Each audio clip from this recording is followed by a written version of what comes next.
ability to space the floor, just a lot of good things that you wish you had shortly, but it was just good to see. I think it was a good vibe. Had a couple good days of just good vibe, good practice, conversations, work, focus. To be where we're at and experience the things that we've had, you wouldn't know that if I didn't tell you and you just walked in the gym, and that's a special thing, and it says a lot about who these guys are. Oh, good. No. I'll get you. I'll sneak in one more, Doug. All right. You said earlier in the season, you told the guys you made a mistake because you showed me you could do it, right? Yeah. And I'm going to hold it to that standard. Is there an element of that with what we saw during the last homestand, the Clippers game and the Cavs game in particular, especially with the young guys? You showed me you can compete at a high level. Yeah, first of all, the standard is the standard, and you're going to ebb and flow from that sometimes but that's why you have a team, and that's why you have a bench, and that's why you have different things, and you push each other, and you make each other better. But I think that they felt that they, unfortunately went on the road, didn't play like we want to, other things come up. That happens. That's part of the league. But knowing what you can do and what you're capable of, now comes the ability to have some consistency. The consistency also comes with availability. That is the best ability. And as we get that going down the stretch, I think one of the guys asked me yesterday about success going out. Obviously, still, developing our young players, but also continuing to etch in that identity of who we want to be, who we're going to be going forward.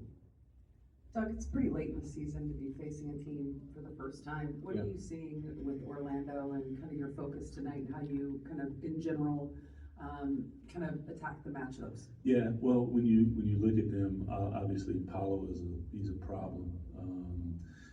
They added Bain, hot shooter, flies around, transition. He is someone who you have to locate. So two things in transition that you got to be aware of is Paolo, similar to Giannis, similar to Zion. You got to build a wall, and that wall has to be extremely strong, and you got to be willing to take a hit. And even if that means that you have to build it away from Bain and then recover to him as a hot shooter, defensively, Black, Suggs, they get after you, and that is their defensive stalwarts. They'll pick you up, they'll randomly trap you. I believe they're top 10 in blocks, so they funnel things to the middle. Offensively, you want to strike fast. You got to get out and go against them, put them in rotations, pick and rolls, make sure that you are using all your one-mores, hitting the pocket, spraying the basketball.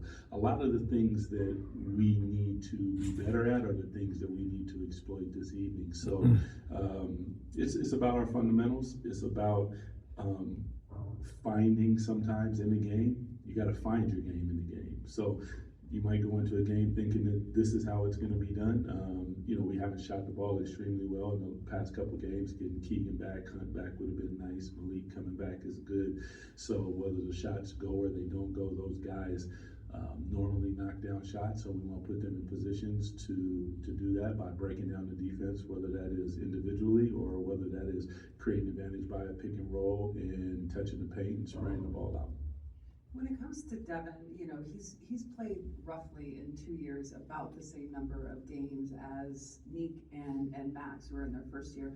Have you had a conversation with him just about specifically what you want from him the remainder of the season, and what have you seen from him, in the last 4 or 5 that really kind of stand out to you? Even before I was in this seat, seeing Devin get drafted, and we had a conversation about point guard. He hadn't played point guard before, which is so now you're coming into the greatest league in the world and you're having to learn a position. So for me, my conversation is being able to get us into something offensively and making sure that you are stable in that situation, understanding like you don't have to have crazy Kyrie handles, but what you got to do is square a guy up under pressure, pick your spot, and push the ball down the floor. Offensively for him, as far as him individually, like to see him use his physicality, getting downhill, getting to the basket when he does play off of 2 feet and spray the ball. So, you're going to use your gravity because you are athletic and you are fast, and you're going to get a bucket. After that, they're going to take it away. When they take it away, now you have to be willing to give up yourself and spray the basketball.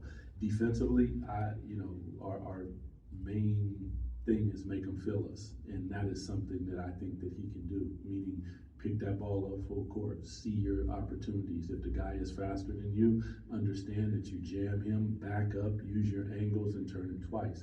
If you do those type of things, like you start to gain a little bit of, downhill snowballing, and things begin to do well for you. So, but with all that said, just go have fun. Yes. Doug, with Keegan having that green light that you talked about, obviously not somebody that dribbles the air out of the ball or anything like that, but how would you like to see him in the process of getting to his spots and to his shots? Pin downs, transition, when he rebounds the basketball, would like to see him bring the basketball. If someone is ahead of him, advance it, flow into that secondary flow where someone kicks it back to him and he knocks down a 3. Away actions, curl actions, pin downs, Spain actions, even hopefully we find a way to get him live dribble pick and rolls, because the ability to use your pivot with a live dribble and reject when you shoot that well and a screen is coming, it could put him in a position that we haven't got to that, but that's like the progression I'd get to. Not necessarily coming down and handling it in a pick and roll, but a live dribble pick and roll, which you can do out of elbow and some different things.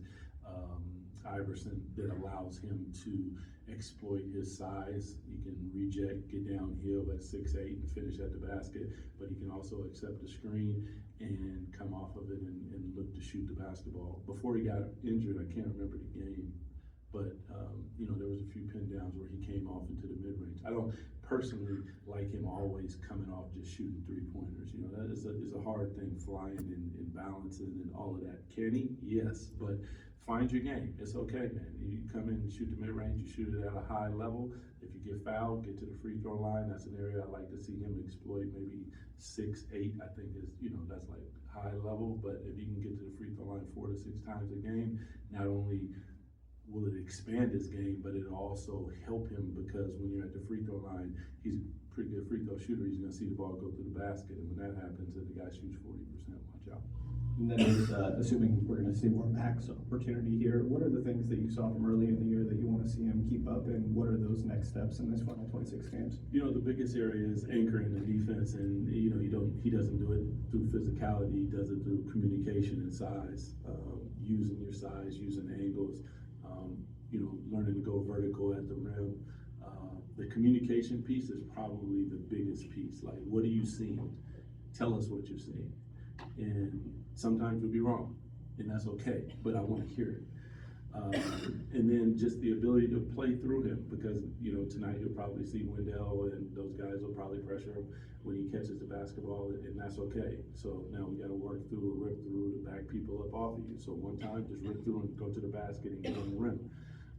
And then becoming a little bit more comfortable in DHO. Sometimes he passes those guys up, and I understand, because guys are coming full speed and they're looking to blow it up. That physicality and that confidence to do those things, I think, is an area of growth for him. But also just, the ability to swing, backdoor cuts, being able to hit that pass, because he has the ability, Jack Sigma-esque with that, and Jokic-esque with that slow pump fake that gets people off the ground, and then he puts the ball on the deck, and he's an unselfish player, which is a really good thing to be with that size and that skill level.